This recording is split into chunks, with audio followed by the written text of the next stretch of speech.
Question, when did you go to communism as your ideology?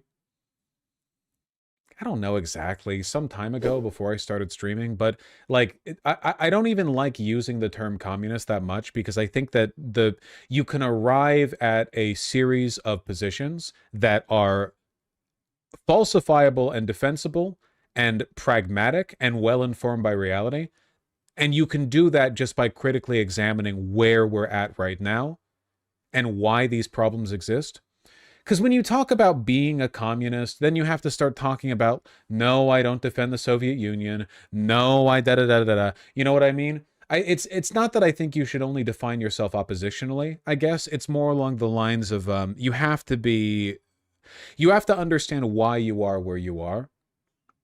And I think that like the only hope we have moving forward is an understanding of and acknowledgement of the idea that you don't have to be a communist to agree with communists, right? You don't have to be ideologically a communist to agree with the fact that this country is being torpedoed into the ground by the oligarchy.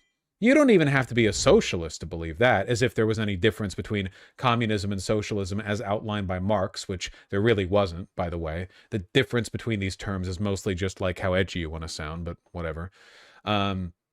You should arrive at these from like solid base principles. And I maintain, by the way, that you can rationally arrive at a lot of socialist conclusions if you are ideologically liberal. Because if you're ideologically liberal and you believe in stuff like public education, a democracy, social liberalism, emancipation from tyranny, etc., and then you rationally arrive at the conclusion that the class divide between the proletariat and the bourgeoisie runs against these positions, you can, like, essentially, you don't have to come at it from an ideology first perspective as a communist. You can approach it from a wide variety of perspectives and nonetheless kind of like, you know, you run to the same conclusion no matter what, which is like, the bourgeoisie, folks, they're not a good class. They're not a good class. They're not a good class of people. It's not good. It's not good. It's not good, folks. They're very nasty. Can you explain the difference between the I don't want to have to explain I don't support the USSR and the we don't want to be called communist socialist electoral crowd? I just don't think you should be approaching people like, look, I'm obviously a socialist YouTuber, so I'm different in the sense that people who watch my content are fully aware of my positions and how I define myself. But if you're just talking to regular people, I don't think you need to run up to them and be like, hey, do you agree with communism? The communists were right, you know, da da da da. You know how they say, when fascism arrives to America, it'll call itself freedom and be draped in the flag? And that's literally what this administration is doing, right? Trump and Musk aren't like up there on stage being like, fascism's good, and that's why we're doing it. Like they take the positions of fascism and they run them through pre-existing ideological frameworks. And I think that you should do that with socialism or communism, whatever you want to say. Because if you open up with like, hello, I am an internet communist. I am polyamorous. I want to destroy the family and I hate America. Do you think anyone's going to listen to you after? God, no. It doesn't matter how well-informed your political positions are. It's just like you have, through no one's fault but your own, preemptively defined yourself as a person not worth listening to.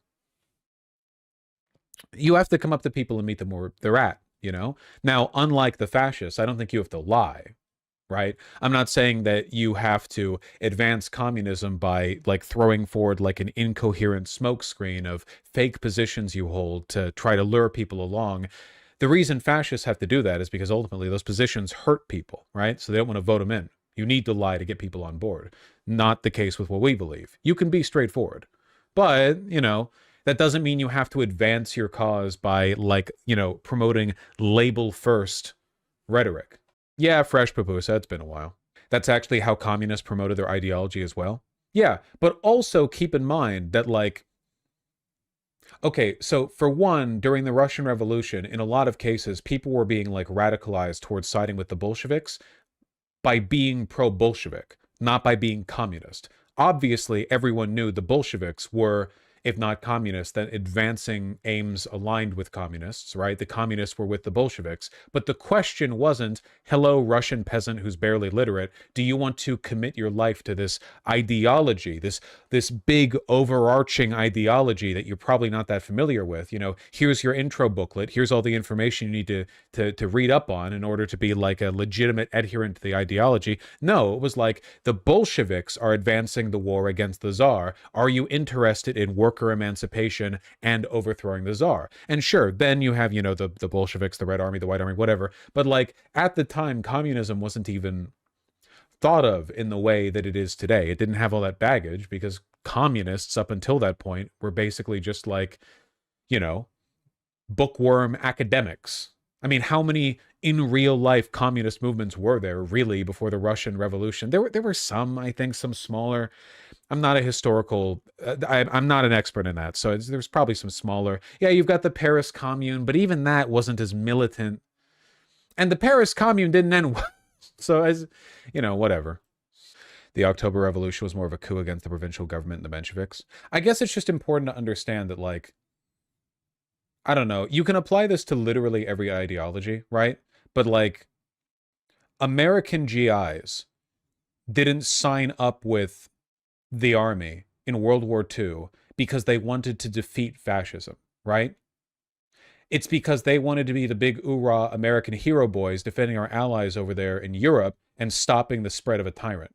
But they weren't really making a statement on the ideology, much in the same way that the average soldier of the Wehrmacht was a fascist, but wasn't signing up with, or more likely being conscripted to, the German military to defend fascism.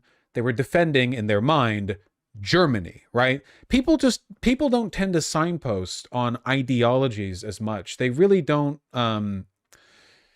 Likewise with the Soviets, right? In World War II. The Soviets, they lost millions and millions of people fighting the Germans. And the many, many Soviet conscripts who fought were not thinking like, this is for the, you know, the glory of communism over fascism or whatever. I'm sure some of them were, but for the most part, it was like defending the motherland. That's why they talk about the motherland, defending the motherland. It doesn't really have anything to do with communism. It's just nationalism. But people have a very strong attachment to the idea of protecting their country because it's wrapped up in a bunch of other things, like, you know, the idea that the Nazis were literally going to move in and murder all of them, you know? Like, it's just more connected to people's material conditions, is what I'm saying, if you want to get back to, like, the Marxist line on the issue.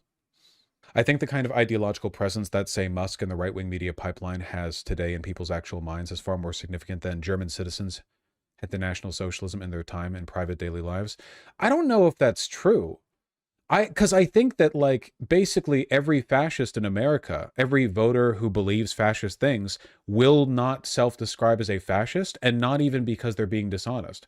They wouldn't self-describe as a fascist because they don't know what it is or what it means. They have no idea. I really just don't think people align with ideologies as much. They align with causes, you know? No, I know what you mean, Uves. I'm just saying, like, I think that even the most powerful, like, oligarchical media control backed, like the most overwhelmingly influential movements ultimately have to tie these broader ideologies to the nitpicky details of people's lives, you know? It's just really difficult to get people on board otherwise. Which is why I don't like talking about shit like, you know, socialism, communism. I say lefties, right? Because not just because it's a Big Ten term or whatever, but also because I just don't think the labels have as much of a, they don't have as much of a weight